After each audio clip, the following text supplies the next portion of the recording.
After riding on top of the bus roof from Kathmandu to Kadori, I was wondering how much more rugged this journey was going to be.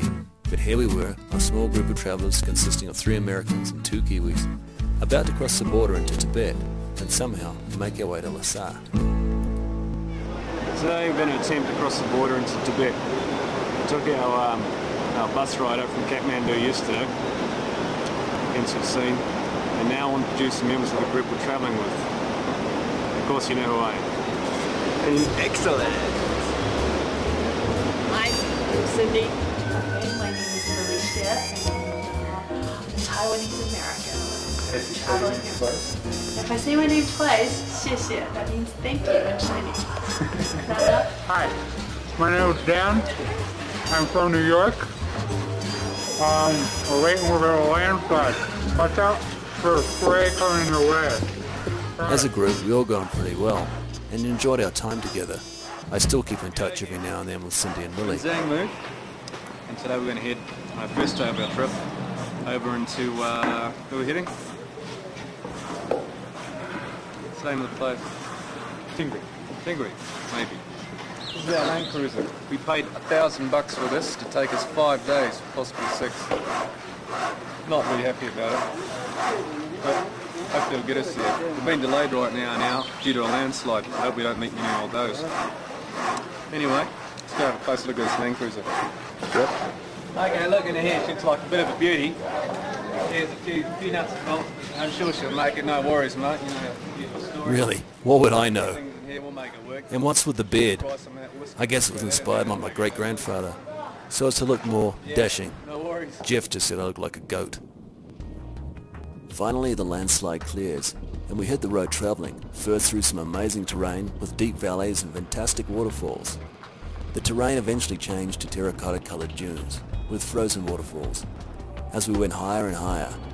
The road itself was fairly bumpy, but we'd grown used to that. The dirt roads were interspersed with a few patches of pavement, but for the most part, this high-altitude desert was simply amazing, a photographer's dream. We soon reached Nalam Pass. We stopped here for a while to take a few photos. The thousands of brightly coloured prayer flags here are placed by pilgrims. They choose these high locations so that the scriptures written on these flags can easily float up to the heavens. As for us travellers, another photo op. I can do it fast, I can do it slow, there's so many colors. And it's so beautiful, it's so beautiful. I think it's the altitude, man. You ever take off ski at 17,000 feet? Never. Funny thing about altitude, it can affect people in different ways. And we're all behaving, well, a little wacky. And with a touch of giardia, and this high altitude, I found myself running a little low on steam, as if I was just floating along.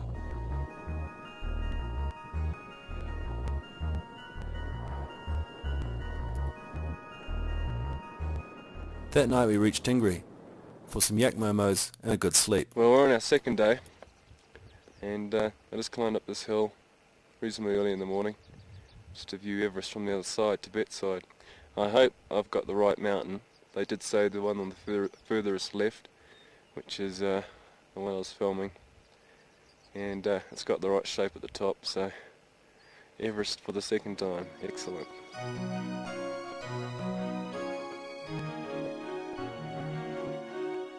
Breakdowns and flat tires became pretty commonplace, but it was a good chance to stretch your legs and whip out those cameras again. Anyone think it was cold here? Nah, it's been colder. Been higher too. It wasn't long before we arrived in Sakya and found a place to stay. Our accommodations here were pretty basic, so this inspired us to go explore our surroundings. We visited one of the monasteries and then headed back to the hotel.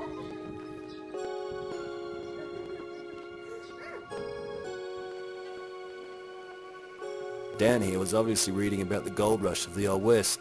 Oh, what a lovely nugget. Okay, let's climb this hill. I'm a bit taxed. We're in Sakya at the moment, and behind me you can see the main monastery here, and we're just outside the bridge of another. Show the video before. Climbing the hill, we headed for the second monastery in the town. I don't think the local monk here had ever seen a video camera, and was probably quite shocked to see himself well inside the camera. Well, we are actually inside a monastery now, and this is where I think they do yoga, isn't it? I'm just going to show you how the weaving process is for making a, looks like a woolly mat.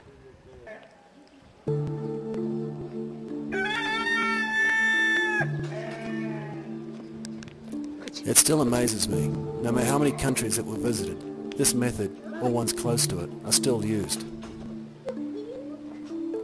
And the results are always very good.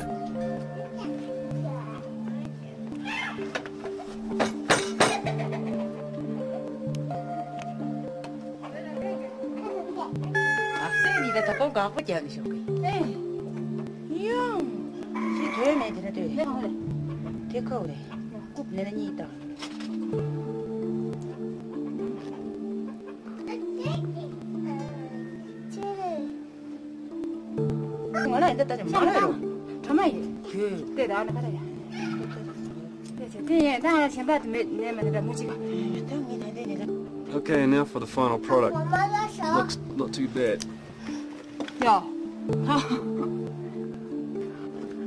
Quite pleased.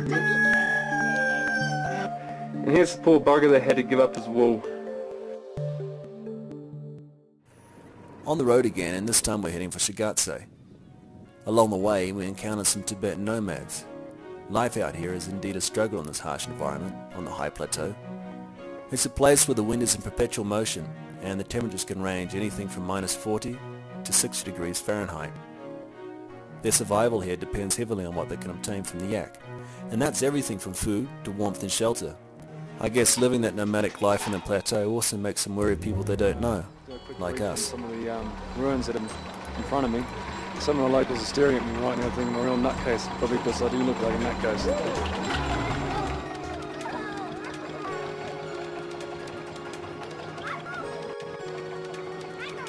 Arriving in Shigatse, we stayed at the Tibetan Hotel. I remember this place for its many flies and very cold showers. But hey, a shower's a shower, right?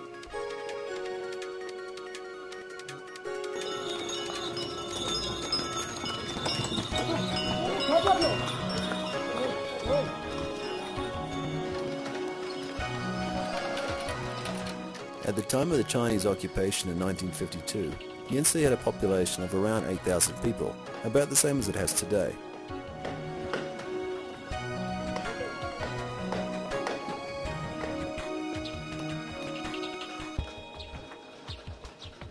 This morning we're in Gidse. We're going to head up to the fort location, which we're actually walking up to now, and have a look. Check it out. Although dilapidated, the Gyense fortress offers unbelievable views of the city. It was built during the 14th century, and at that time Gyense was a major node in the trade route between Bhutan, Nepal and China. And what do we have here, Dan? Whips, shackles, implements of torture, and this was used for dunking. Put the head in there, and then take it back out and say, "Will you comply?" And if they wouldn't comply, then we do it again.